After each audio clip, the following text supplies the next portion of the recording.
அதாவது சங்க இலக்கியத்தில் ஜாதி மதம் இருந்ததா, சங்க இலக்கியத்தில் வழிபாட்டு முறைகள், சங்க இலக்கியத்தில் ரிலிஜன் என்று சொல்லக்கூடிய மதம், இதெல்லாம் எப்படி இருந்ததா இல்லையா, இப்படிலாம் இன்னைக்கு நிறையா எதிரும் புதிருமான கேள்விகள் கேட்கப்படுகின்றன. எப்போவுமே ஒரு சமூகத்தில் முதல்ல எல்லா மக்களும் ஒரே நிலையில் இருப்பாங்க. அந்த நிலை மாதிரி ஒரு ஏற்றத்தாழ்வு அப்படின்னு வரும்பொழுதே இந்த ஒன்றுனா இந்த அதை ஜாதின்னு நம்ம சொல்ல முடியாது. இன்றைக்கி நம்ம ஜாதி அப்படிங்கிற பேரில் புரிஞ்சுக்கிறது என்ன அப்படிங்கிறத நம்ம முதல்ல கேள்வி கேட்கணும்.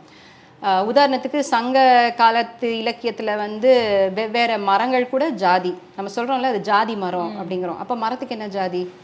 Different species. How are they differentiated? அதோட பயன்பாடுனாலோ அதோட தன்மையாலோ அதை மாறுபடுத்தி, அப்போ அந்த காலகட்டத்தில் எதை வைத்து மாறுபடுத்தி காமிச்சிருக்காங்க அப்படின்னா மக்கள் செய்த தொழிலை வைத்து.